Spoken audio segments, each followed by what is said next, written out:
Gracia para la humanidad. 13. La ley de Dios y el corazón del hombre.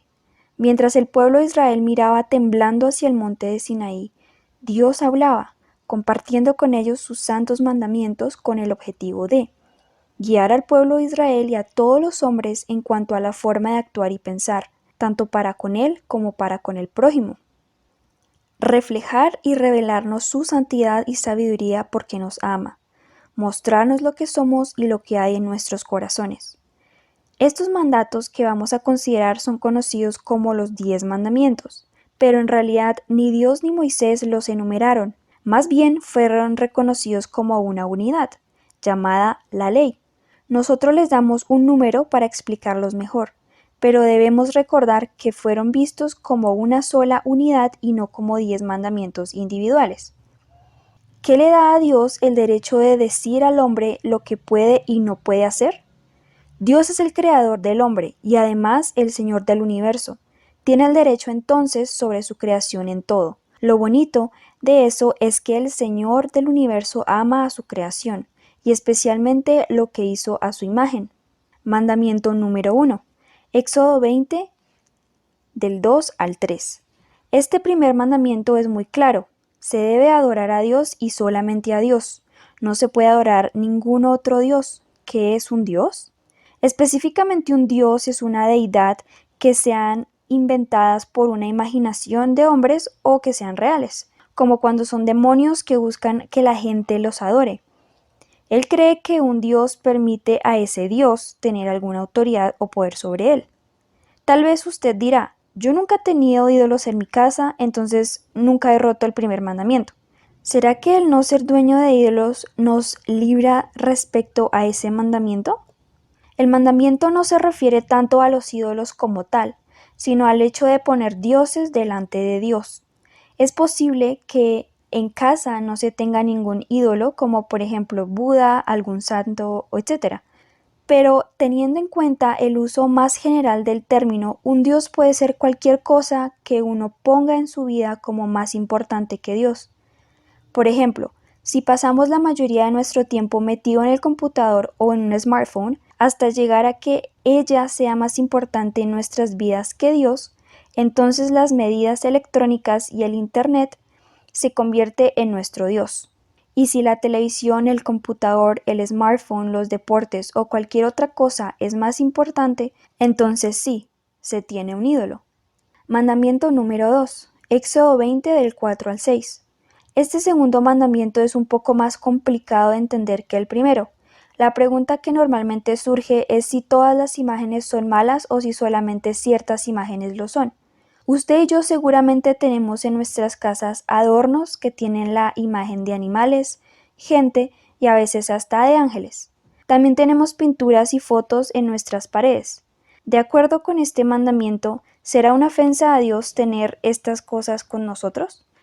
Aunque el mandamiento parezca decir que no se debe hacer ninguna imagen, Dios mismo mandó hacer ciertas imágenes, a saber, una serpiente de bronce y a 2 ángeles encima del arca del pacto. Dios mismo usó tales imágenes para enseñar y para recordarnos de su gloria. Entonces, así se deduce que lo que Él condena aquí es el uso de ídolos o imágenes creadas por los hombres para adorarlas como dioses o como representantes de sus dioses o como representantes de hombres que la gente adora. Puede ser imágenes de santos, reyes, faraones, etc. Este segundo mandamiento es entonces la continuación del primero. No tendrás dioses ajenos delante de mí. No debemos poner ningún dios en su presencia, ni hacer ninguna imagen para adorar, quitando de nuestros corazones lo que por derecho le pertenece a Él como nuestro Creador. Mandamiento número 3. Éxodo 20, 7. Este mandamiento requiere que todos los hombres respeten el nombre de Dios. Él debe ser tan respetado que nadie nunca debe usar su nombre abusivamente. Él es el Altísimo, el Santo, Santo y Santo. Isaías 6:3. Debemos cohibirnos de pronunciar su santo nombre, haciéndolo solamente para respetarlo y adorarlo. Mandamiento número 4. Éxodo 20 del 8 al 11. El cuarto mandamiento se trata del día de reposo o el séptimo día. Se debe respetar el día de reposo y descansar de su trabajo. ¿Por qué el séptimo día era tan importante para Dios? El séptimo día de la semana Dios descansó de crear. Lo bendijo y lo declaró santo. Génesis 2, de 2 al 3. Por eso, el respeto para ese día y el dedicarlo para descansar y honrar a Dios en adoración es requerido por el Creador. La mayoría de los cristianos no honran el séptimo día, el sábado, sino el primer día de la semana, el domingo. ¿Por qué? Nosotros los cristianos apartamos el domingo porque fue el primer día de la semana cuando Jesús resucitó de la muerte. La iglesia primitiva honró el domingo como el día para reunirse y celebrar la cena del Señor. Hechos 27. Pablo pidió a la iglesia de los Corintios traer sus ofrendas para la iglesia de Jerusalén el domingo. 1 Corintios 16:2. Lo más probable es que les haya dicho esto porque ellos se reunían los domingos, aunque por cierto se reunían todos los días en las noches. Romanos 14 del 5 a 6 y Colosenses 2 del 16 al 17. Estos pasajes nos animan a que si tenemos convicciones sobre ese tipo de cosa, debemos tenerlos para nosotros mismos y no esperar que todo el mundo tenga que observarlo igual que nosotros. Siendo así, y teniendo en cuenta lo que acabamos de mirar, no hay ninguna razón por qué creer que el sábado se debe observar hoy día, ni el domingo como un sustituto. La esencia de este mandamiento para hoy es la importancia de apartar tiempo al Señor y por otro lado saber descansar. Al saber que en realidad pocos apartan tiempo para el Señor como debe y pocos descansan como deben, nos podemos dar cuenta que no somos capaces ni con eso para hacer lo que Dios exige. Mandamiento número 5, Éxodo 20:12. El quinto mandamiento requiere que los niños sean respetuosos y obedientes a sus padres, no rebeldes ni deshonestos. ¿De qué manera los niños de hoy irrespetan a sus padres? Gritándolos, pegándoles, no poniéndoles cuidado acerca de lo que dicen, etc. Pero el mandamiento no dice no deshonrar, sino honra, que incluye el otro pero va mucho más allá. Efesios 6 del 1 al 3. Como adultos, ¿escapamos de romper este mandamiento? Los fariseos del Nuevo Testamento trataron de escapar de su responsabilidad de honrar a sus padres física y financieramente, pero quedaron pillados. Mateo 15 del 4 a 6 y Marcos 7 del 10 al 13.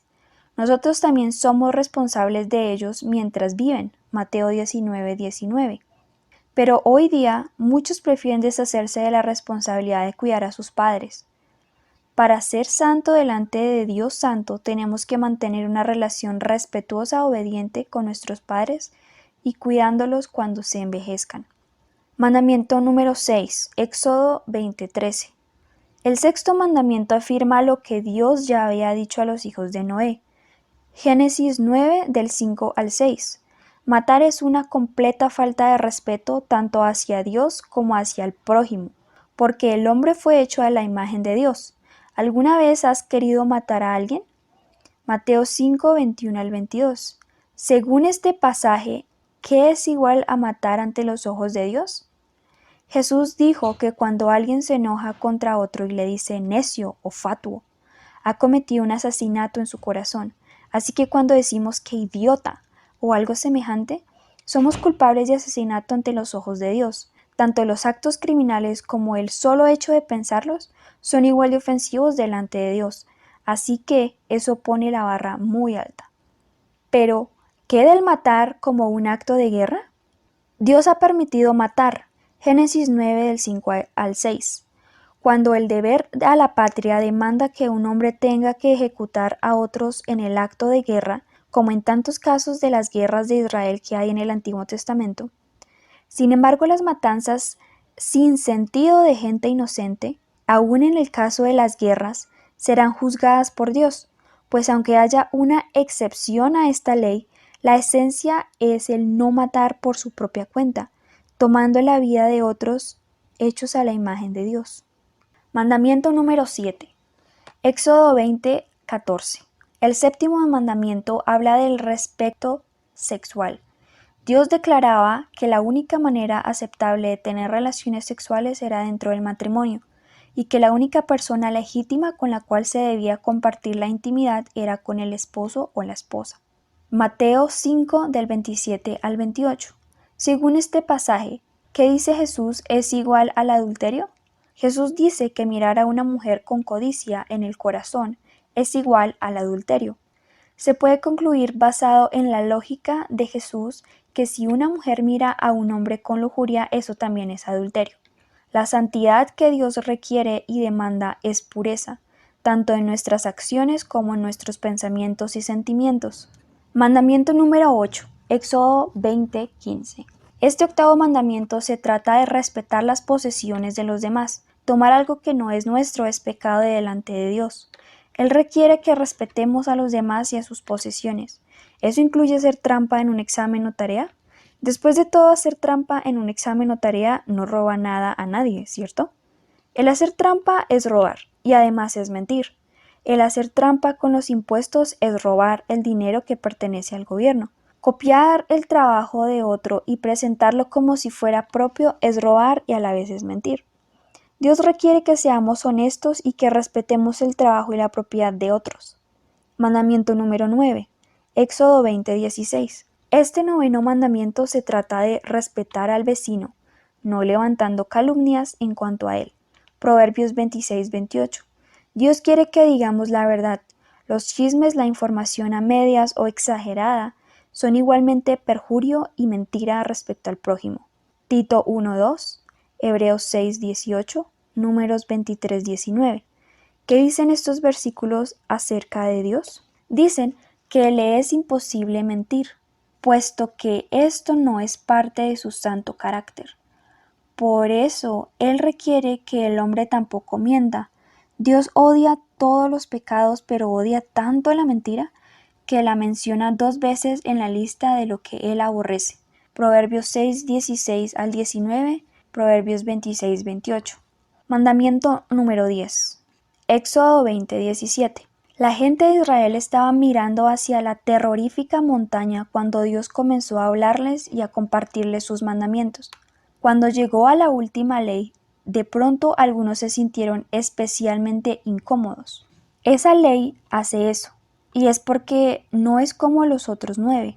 Este último mandamiento nos enfrenta no solamente con nuestros actos de por fuera, sino con nuestros deseos. Va más allá de las simples acciones externas, llega al corazón, hace ilegal ciertas actitudes del corazón delante de Dios.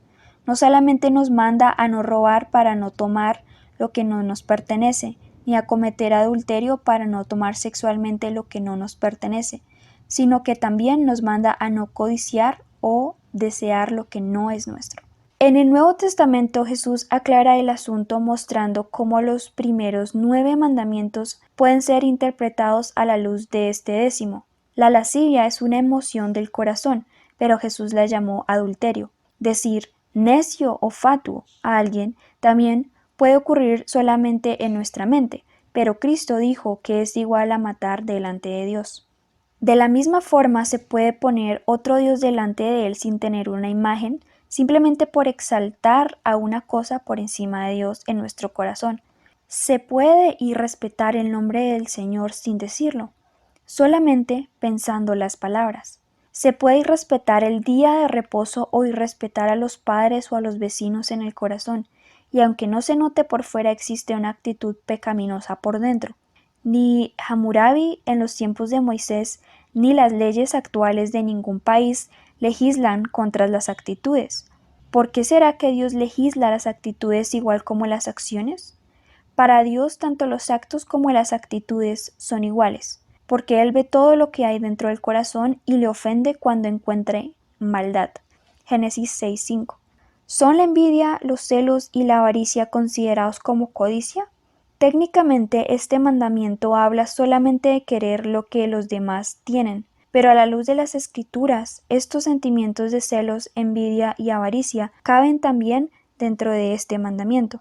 Pero, ¿por qué será que es tan importante para Dios lo que deseamos aunque no robemos? ¿Qué hay de malo en eso? La codicia hace de las cosas sus ídolos, lo cual rompe los mandamientos 1 y 2. De acuerdo con Jesús, al codiciar la esposa del vecino se comete adulterio en el corazón, lo cual rompe el mandamiento número 7. Al igual que codiciar a una mujer en el corazón es adulterio, codiciar cosas es robar. Además, la codicia es el primer paso antes de robar, lo codiciado, y esto finalmente lleva a la persona a mentir acerca de lo robado. El codicioso nunca está satisfecho con Dios ni con lo que Él provee. Eva codició el ser como Dios, y entonces comió el fruto prohibido. Lucifer también codició el ser como Dios y por eso terminó siendo su enemigo número uno. La envidia nos roba el gozo de la vida y nos lleva hacia una vida insatisfecha y vacía. Pero ¿por qué es tan importante para Dios lo que deseamos, aunque no lo robemos? ¿Qué hay de malo en eso? De nuevo, Dios ve y escucha todo lo que pensamos y sentimos y le ofende igual como cuando lo hacemos. Repasemos, preguntándonos, ¿cómo nos medimos frente a la perfección de Dios? No tener dioses ajenos delante de mí, no hacer imagen, no tomar el nombre de Jehová en vano, acordar y santificar el día de reposo, honra a tu padre y a tu madre, no matar, no cometer adulterio, no hurtar, no hablar contra el prójimo falso testimonio, no codiciar lo ajeno. ¿Dónde dice en la Biblia que al obedecer la ley uno se hace justo y que va para el cielo al morir? No lo dice. Nunca ha tenido tal función. Algunos creen que la Biblia sí enseña que se puede hacer justo por la obediencia de la ley. Tal vez se confunden con lo que algunos textos dicen, pero no hay indicaciones en ningún pasaje que el hombre pueda andar perfectamente por la ley delante de Dios, sino más bien se ve lo opuesto. El hombre quiere, pero no es capaz de obedecerlo completamente. Supongo que si existiera un hombre de verdad justo y sin pecado, tendría esta persona acceso al cielo al morir. Pero la Biblia muestra que tal hijo de Adán no existe, por buena persona a nuestro parecer que fuera.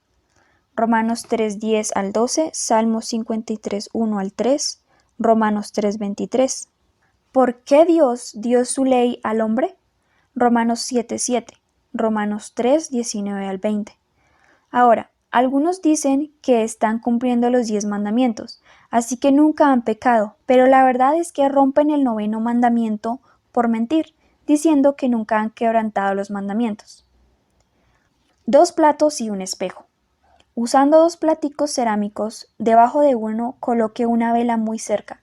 La llama contra el plato para que suelte carbón. Lleve los platos a la sesión y un espejo de mano. Pida a un voluntario pararse. Dígale que tiene que imitarle a usted en todo y mirarlo el ojo. Dele el plato sucio por debajo frente a frente. Empiece a tocar el plato. Cuando el voluntario lo hace, va a untarse de carbón, tocarse la cara. Él hará lo mismo y así termina untándose la cara. La audiencia va a reír para el juego. Allí pásale el espejo. Al mirarse, se dará cuenta de lo que pasó. Pídele usar el espejo ya para quitarse la mugre de la cara. Obviamente el espejo no va a servir para eso. Haga la ilustración antes de enseñar lo anterior sobre el espejo. ¿Qué función tiene la ley de acuerdo con estos 2 pasajes? La ley fue dada a nosotros para lo que nuestras conciencias tan fácilmente torcidas no pueden lograr, mostrarnos nuestros pecados. Si no fuera por la ley, no podríamos saber lo que Dios considera malo delante de Él. ¿Cómo funciona la ley? La ley tiene 6 funciones. Primera función, como un espejo, revela nuestro pecado. La ley es como un espejo, a veces nuestras caras se ensucian y no lo sabemos, pero al mirar al espejo decimos, ¡ay no! ¡Mira esta mugre! De la misma manera hemos quebrantado los mandamientos de Dios y no lo sabemos hasta que miramos su ley. Sin embargo, de la misma manera que un espejo no puede quitar el sucio de nuestras caras, tampoco la ley puede limpiar el pecado de nuestras vidas, ni librarnos de pecar. Nos muestra la mugre, muy bien, pero es completamente inútil para quitarla. Dios nunca pretendió que nosotros intentáramos usarla para justificarnos delante de Él, sino más bien la usó para mostrar al hombre su estado pecaminoso delante de Él. Función número 2. Como la luna, refleja la santidad de Dios. Como la luna refleja al sol, La ley refleja la santidad de Dios. Sin ella nunca sabremos cómo es su santidad, pero con ella descubrimos la realidad de nuestra incapacidad total de ser santos delante del Dios Santísimo. Como la luna refleja la luz del sol pero no brilla, nada igual. Así es la ley. Es un reflejo, pero Dios es realmente mucho más santo de lo que la ley es capaz de reflejar. Función número 3. Como un lazo con 10 nudos. Es 1. Santiago 2:10, Gálatas 3 del 10 al 11. ¿Qué nos enseña estos pasajes acerca de la ley? Estos versículos nos enseñan que Dios considera la ley como una unidad. Así que, si incumplimos un mandamiento, entonces hemos incumplido todos. Por ejemplo, imaginemos a un montañista escalando con una soga que tiene 10 nudos. Si su soga se rompe en cualquier parte, caerá. Del mismo modo sucederá con nosotros. Si cometemos alguna transgresión de la ley de Dios, caemos, siendo culpables por haber transgredido los 10 mandamientos. Ejemplo: muñeco al cabo de un lazo con 10 nudos. Construya un muñeco usando lana y colóquele un lazo de lana a la cabeza sobre el lazo. 10 nudos de lana de otro color. Ese muñeco para explicar que al romper la ley en cualquier parte es romperla toda. Corte el lazo donde quiera y el muñeco va a caer. Función número 4. Como una cinta de medir, revela que no somos capaces. La ley de Dios no es como un examen, donde si uno pierde una o dos preguntas todavía pasa la prueba. Es más bien como una regla, un metro o una cinta de medir. Ejemplo: madera y cinta. Usted les dice algo como lo siguiente: necesito un palo que quepa en un sitio de 30 centímetros. Saca un palo y lo mide. Muéstreles que no mide 30 centímetros sino 29. Diga: no me sirve. ¿Por qué? Pues porque sería muy corto y no cabría. Explícales que así es el hombre, no mide frente a las demandas de Dios. Él demanda la perfección y aun si fuésemos casi perfectos y ninguno ni es ni casi, entonces no servimos. La Biblia lo expresa así: por cuanto todos pecaron y están destituidos de la gloria de Dios. Romanos 3:23. A todos nos hace falta mucho para llegar a la perfección de Dios, pues Dios nos está midiendo consigo mismo. Él quiere que actuemos y sintamos la misma forma como Él actúa y siente, pero como Dios es supremamente santo y saludable, y nosotros pecadores, nos dio la ley no para destruirnos, sino para doblegarnos delante de Él, para que admitamos que no podemos, que somos incapaces y que nos encontramos en bancarrota espiritual. Función número 5. Como un aviso, muestra la infracción. Por medio de la ley nos enteramos de nuestro pecado. El conocimiento de ella nos avisa y nos advierte la ofensa de antemano. Es como un aviso de pare, nos dice lo que debe hacer, pero no está en la carretera para forzarnos parar. Podemos seguir sin parar si queremos, pero habrá consecuencias. La ley en sí no es capaz de pararnos. Pero no vi el aviso. Alguien puede decir al oficial de la policía: pero oficial, no vi el aviso. O fue un accidente. Pero la Biblia dice: si alguno peca y hace cualquiera de las cosas que el Señor ha mandado que no se hagan, aunque se dé cuenta, será culpable y llevará su castigo. Levítico 5:17. ¿Qué dice aquí que le iba a suceder a la persona que rompiera cualquiera de las leyes de Dios inadvertidamente? Este versículo nos dice que el que había roto la ley de Dios aún inadvertidamente era culpable y tuvo que enfrentar las consecuencias y dar cuenta a Dios por ello. Inadvertidamente puede ser por accidente o por no saber, como el oficial de la policía dirá: pues el aviso está allí, se lo muestro. Pero ¿qué de los gentiles? ¿Cuáles no hicieron el pacto con Dios, entonces no quedan bajo la autoridad de la ley? A pesar de no haber hecho un pacto con Dios para obedecerle, la ley moral proviene de Dios para condenar a toda la humanidad, ¿o no? Romanos 2:2. Además, para los gentiles existe la ley escrita en el corazón, o sea, la conciencia para que no haya excusa alguna. Romanos 2, 12 al 15. Entonces todos salimos ofensores y culpables. Romanos 6, 23 dice, porque la paga del pecado es muerte, y como hemos estudiado antes, las consecuencias del pecado son la muerte espiritual, física y después la segunda muerte. El mito del salvaje noble escondido en algún rincón remoto de la tierra, disfrutando de algún tipo de utopía social, es solo eso, un mito. La degradación cultural de la humanidad es universal y completo. The Crossing Cultures in Scripture. Función número 6. Como un manual de convivencia, guía por un camino correcto. Dios no les dio la ley solamente para mostrarles su incapacidad moral, sino también para ayudarnos a saber cómo vivir juntos. Y lo hizo porque nos ama y sabe cómo somos y lo que necesitamos hacer para vivir bien juntos, delante de Él y para Él. Nos dio exactamente lo que necesitábamos de acuerdo cómo somos para que sepamos lo que le ofende y para saber lo que es mejor en la convivencia como otros iguales. Dios no es un cruel ogro en el cielo intentando hacernos sentir miserables. En su amor, Él nos mostró el camino correcto para caminar con Él y con el prójimo. Cuando les dio la ley, Dios esperaba cumplimiento. No eran niñitos incapaces de cumplir ninguno de sus requisitos, aunque de cierto era imposible cumplirlos totalmente. Sus leyes les fueron dadas para cumplirse y así poder convivir sin problemas. ¿Cómo el pueblo reaccionó al escuchar la ley? Éxodo 20, 18 al 21. La gente vio aquella montaña tronando, nublada y oscura, con relámpagos y fuerte sonido de trompeta, y de repente Dios empezó a hablarles. Al oír los mandamientos de Dios, la gente reaccionó, alejándose de la montaña, tuvieron miedo, y por esta razón le pidieron a Moisés que hablara directamente con él, con Dios, y que luego les contaran lo que él, Dios, había dicho.